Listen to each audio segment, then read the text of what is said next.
afternoon and welcome to AHCC Talk, the show dedicated to helping home health and hospice providers keep up to date on the documentation, diagnosis, coding, OASIS, and HOPE assessment data collection issues that matter most in home health and hospice.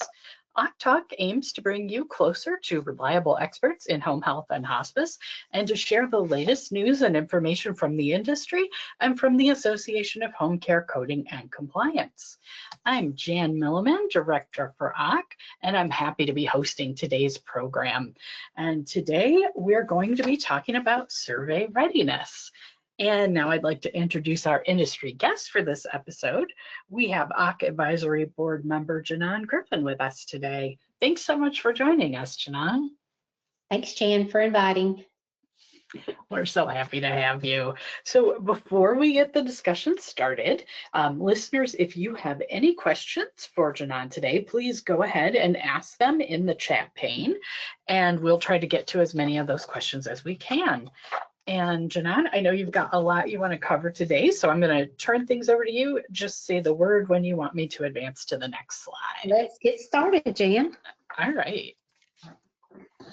All right, so we're going to talk about home health deficiencies today and talking about survey readiness a little bit. And where we're going to see the latest trends, not only in CMS, but also in ACHC and CHAP. There's not a lot out there on Joint Commission, but you know, basically they have to follow the CMS guidelines, and then they have some additional things that they then cite people on. So let's go to the next slide.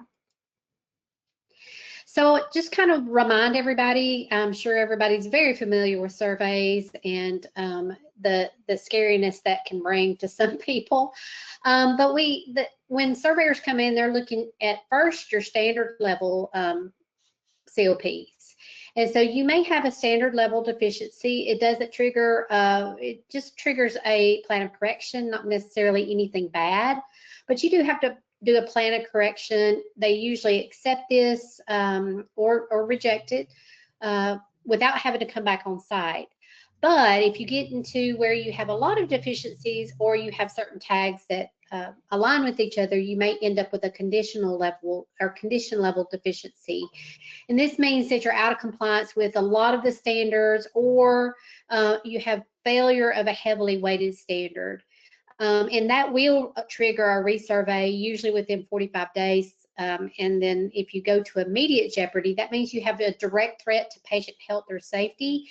It can be an actual serious harm or a potential serious harm. So even documentation or lack of documentation could get you in immediate jeopardy. You have to have this fixed almost immediately. You have to have a plan of correction done and accepted usually within 5 days, and then they come back within 23 days.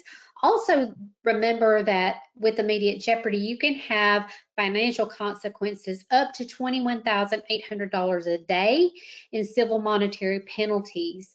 And that's from the time you got the deficiency until the time that you are cleared from that deficiency.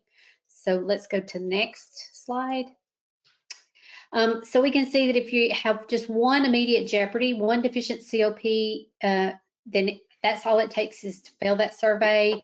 You had that financial penalty up to $21,800 a day, and it could take 23 days to recover that. So, I mean, you're talking a significant amount of money. The more important thing is if you end up with an immediate jeopardy that cannot be cleared, then CMS can terminate your Medicare coverage. And so you won't be able to do Medicare coverage. Just a reminder that surveys are always unannounced, although if you're in an immediate jeopardy, you know they're going to come back within that 23 days. Next slide. So let's talk a little bit about the 10 most cited home health deficiencies, and this is actually from CHAP. And you can see the G tags here, and then also the Federal Register number. So 48460 is a heavily weighted one. It is content of the individualized plan of care and also written instructions to patient and caregiver, including that visit schedule. So those are the top 2 deficiencies for CHAP across 23, 24, and 25. And probably, and without going into a lot of detail of what their exact surveys look like, The content of the individualized plan of care is a big one. And so I know that we talked a couple of talks ago, maybe 3, about the plan of care. And the plan of care is very important, and it's important that you have the interventions and goals, but remember, it has to be patient specific. And that's where a lot of agencies fail, is they're using those templates from the EMR and they're just failing to have that individualized plan of care. And then we see a lot of agencies that still don't give written instructions to the patient and caregiver, including that visit schedule. And does that mean that you have to tell them every single, like, I'm coming on Tuesdays and Thursdays and you can never change that? No, but there has to be documentation that if you move them from one day to another, that the patient has agreed to it. And we often do this, right? We usually call the patient and say, look, I've had an admission today. Is there any way I can move you till tomorrow? That's great, but what happens, or what fails to happen, is that nobody documents that communication, and therefore it looks like you didn't follow the visit schedule that you agreed upon with the patient. Then the others are transfer discharge summary and the clinical record within that required time frame, advanced written notice before non-covered care or care reduction, so your ABNs, your NOMNOCs, those kind of things. Comprehensive assessment includes medication regimen review. Medication regimen review is always in the top 10 of every surveys that we've seen. So that is an important thing. Remember that it includes all the medicines, including over-the-counters, herbal medicines, all of those things. And then we've done a reconciliation with it. Another one is skilled professionals follow the plan of care and physician orders. Those may be something like a wound care was changed, but the order wasn't in the chart. And so then the next clinician went and they did the old wound care because they didn't know there was a new wound care. That's really a couple of things. There's no coordination of care, and you didn't follow the physician orders. Bag technique to spread infection in the home and hand hygiene are usually in the top 10. Also, infection control in general. It's usually toward the bottom, and it's not necessarily one of the top deficiencies, but it is that they see when they go out and do home visits. They don't see a lot of hand hygiene or bag technique per your policy. Now remember, your policy is going to drive a lot of the deficiencies that you get. And so if your hand hygiene policy talks about you can use an isopropyl alcohol rub like every 10 visits or 10 times that you do your hand washing, then you need to make sure you count 10 times, and the next time you're gonna wash your hands with soap and water. It's just really gonna depend on your policy. And then plan of care reviewed and revised the minimum of every 60 days. And then last but not least is our wonderful aide supervisory visits every 14 days. And this usually happens when you move a visit and you had them scheduled every 14 days, but you had to move a visit. Now you're at 15 days and now you're out of compliance. Next slide, please. And we can see that the same problems again are showing up year after year. You can see that plan of care content, you can see 23, 24, and 25 pretty much are the same every year, along with written instructions. They're about the same deficiencies each of the 3 years. And just see how it has improved or declined over the past 3 years. Next slide. If we look at ACHC, then you have their top 8 standard deficiencies. They dropped from 41% in 2022 to 32% in 2025. And so really that shows that some of the education is working in those agencies. However, you're going to have different agencies at different times, and it could just be that one agency is better than others. If we look at 44.110, that requires that clinical records, that every patient must have an individual record with documentation of every visit, treatment, or service. Entries must be legible, clear, complete, and properly authenticated. This is where we get a lot of problems. Properly authenticated, dated, and timed with credentials.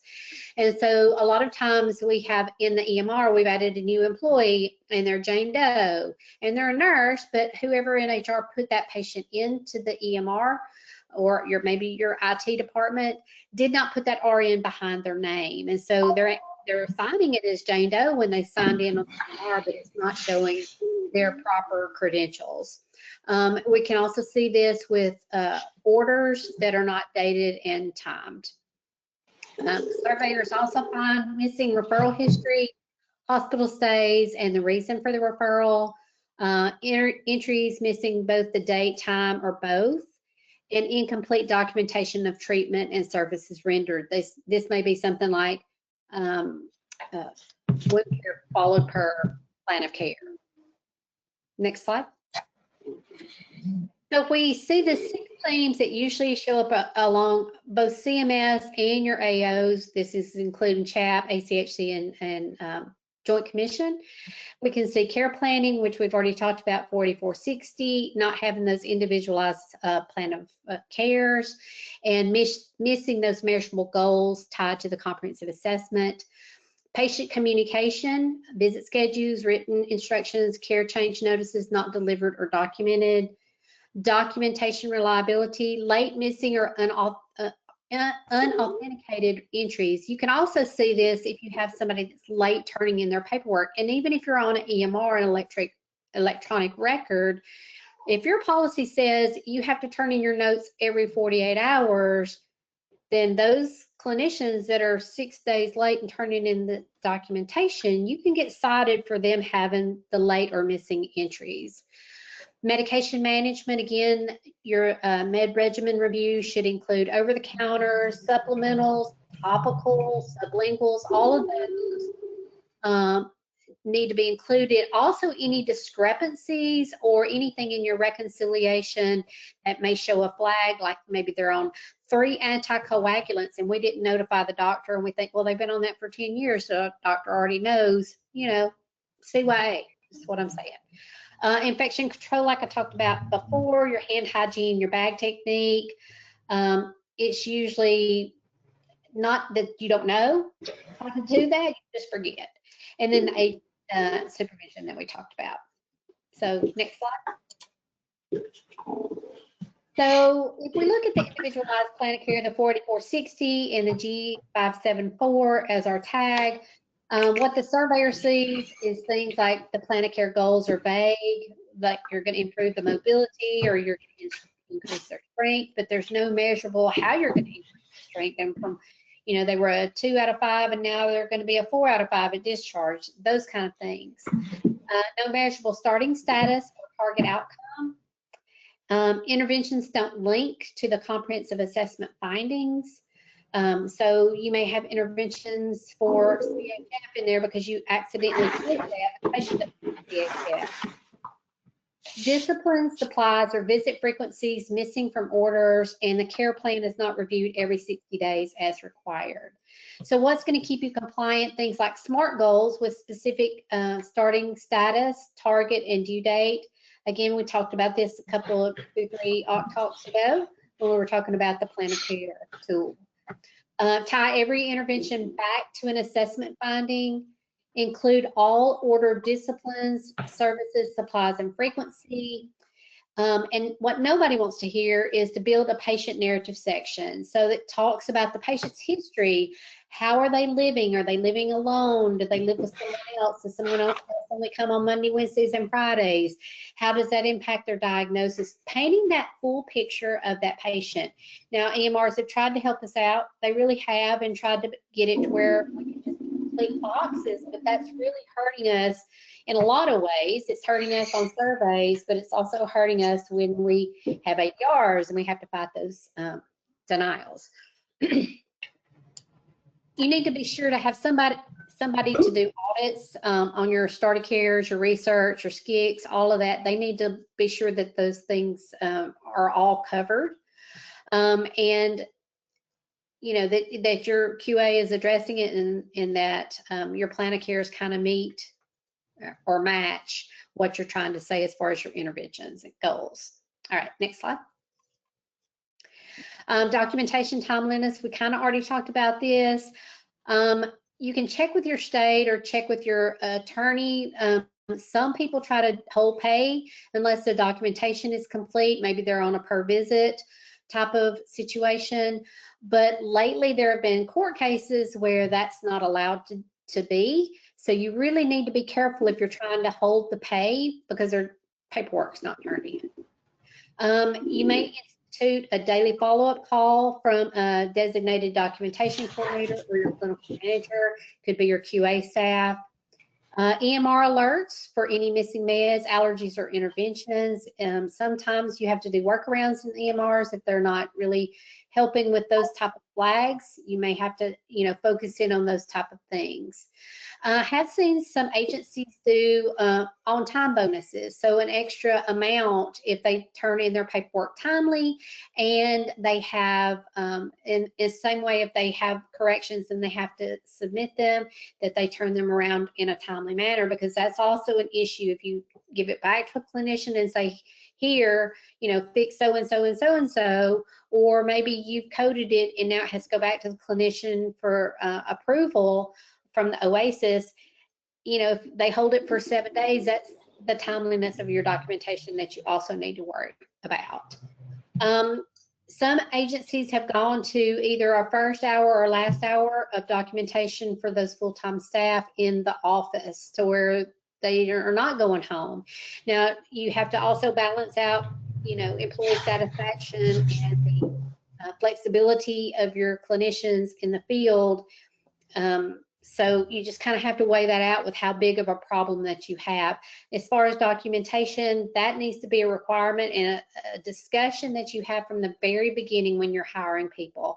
And documentation is the hardest part. You can be a great clinician and document terribly, or turn in paperwork very late, and you're doing no good to your agency staff, or to your agency as a whole, because of the lack of timeliness in the documentation, not because you're not a good clinician.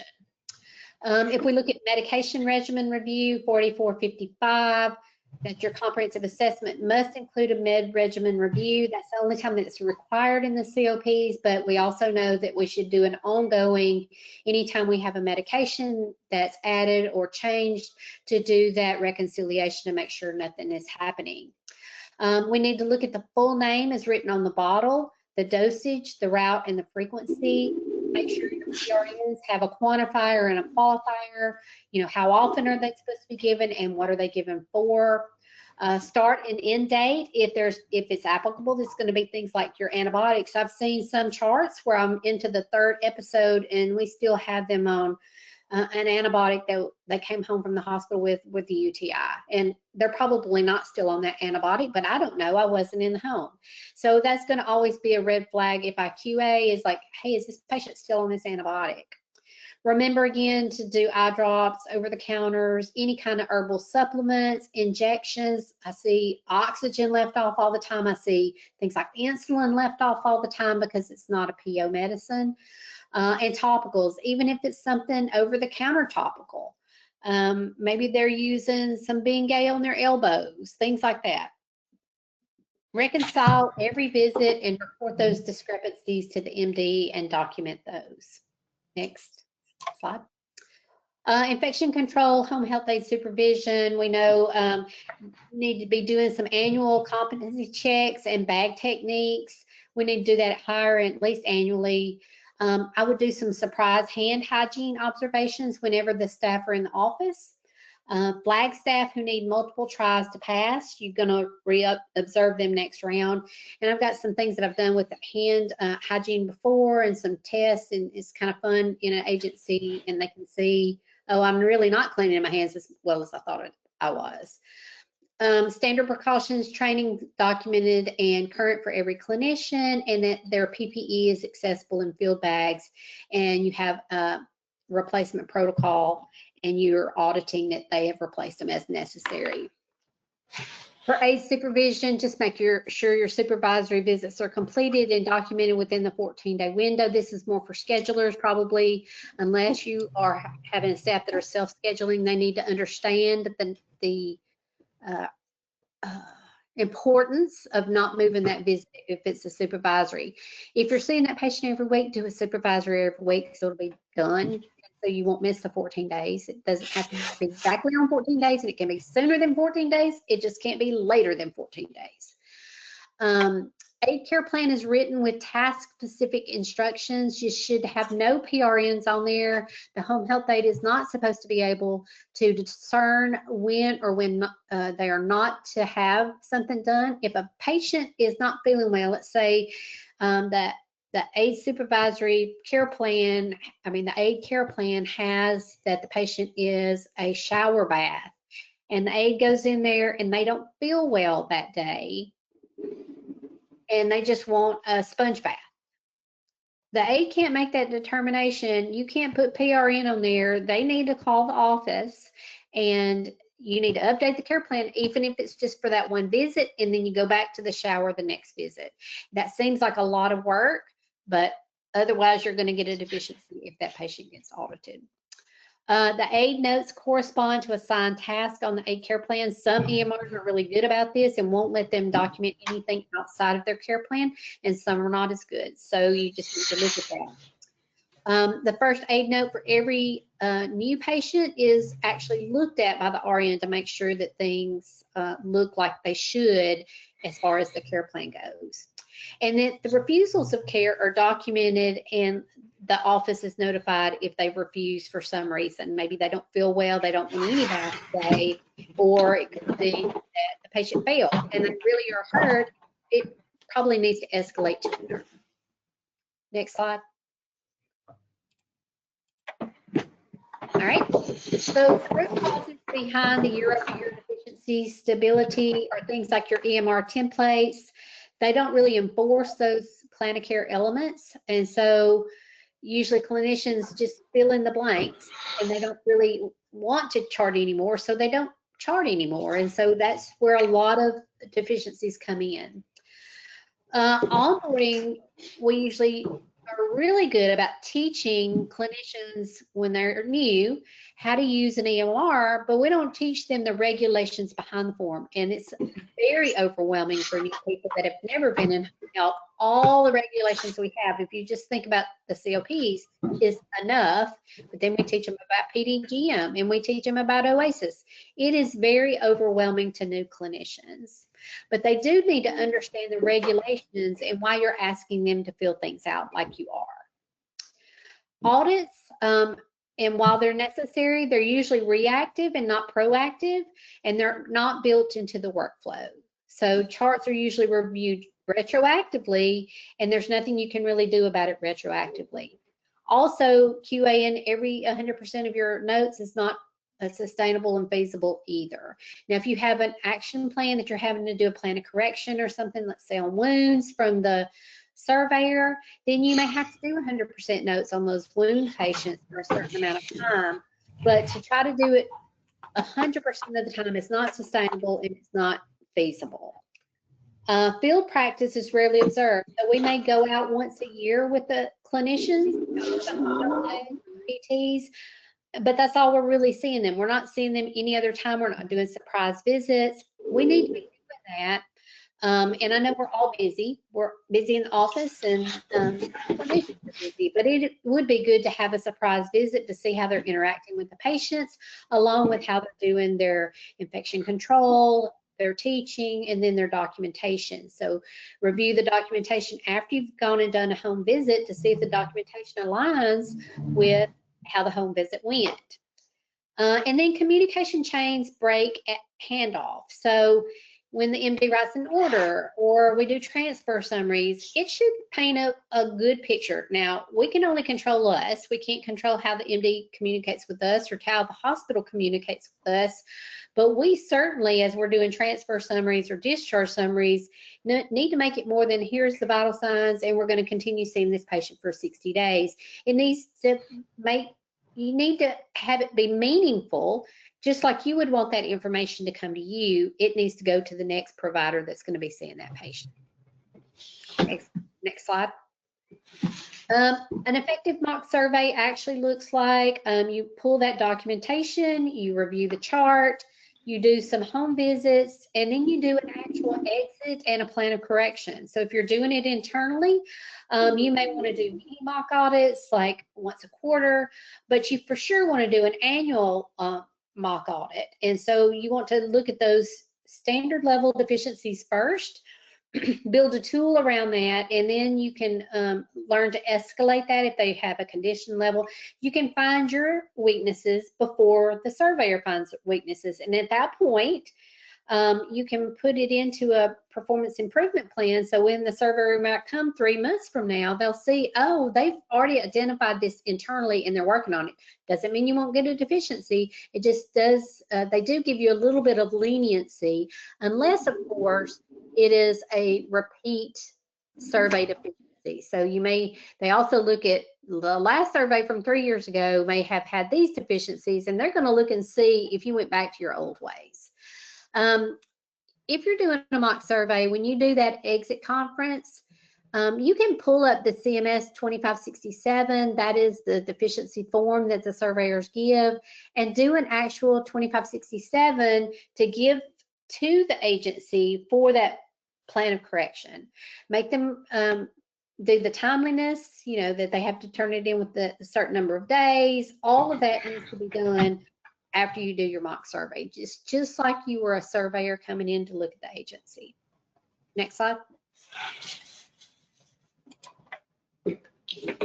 So if you want to look at an action plan for the 90-day path to defensible survey readiness, and remember, you can have a great survey and have a bad ADR. Those two things are not the same. So ADRs, are payment driven, and surveyors are COP driven. So maybe COPs say you have great documentation and you're getting denials for your face-to-face. Well, it's because surveyors aren't really looking at the face-to-face to see if they qualify. That's a payment issue and not necessarily a survey issue.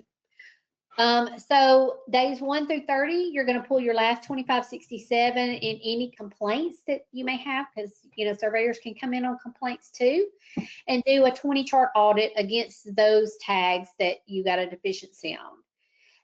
If you have any flexibility in updating your EMR template, you want to do that around whatever deficiencies that you have. And then you want to ask your staff, what do you think which COP do you feel you're losing?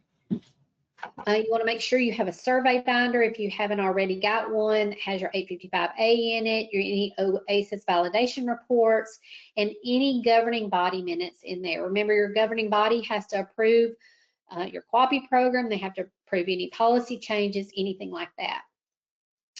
In days 31 through 60, you may want to fix that. So you've identified the EMR and you're going to update those EMR templates. You're going to roll out any infection control things that you have to do, or competencies for your clinicians. You're going to stand up a daily documentation follow-up. So that may include a call list or a dashboard. You're going to create transfer discharge summary trackers with a 5-day deadline alerts, and you're going to train your clinical managers on the G-tag level chart review. And then day 61 through 90, you can run a full mock survey. You can either hire somebody from the outside to do it. I know some of your, I know ACHC and I think CHAP both have mock survey people, but so do consultants. You have consulting companies that do that also if you want an outside reviewer. So run that full mock survey. Don't wait till the month before your survey's due in the 3-year time frame. Do about 6 months out so you'll have time to correct anything that they find. You want to re-audit that same 20-chart plan of care sample for measurable improvement. You want to do field observation of 100% of the clinical staff in the patient homes. You want to make sure, because you've got emergency preparedness out there too, that you've done your either full emergency preparedness, any tabletop emergency drills that you have to do, or if you have all of that documented. And then you want to make sure that your governing body has the minutes in there that that talks about the findings of the surveys, the plan of correction, and any ongoing information that they need. Next slide.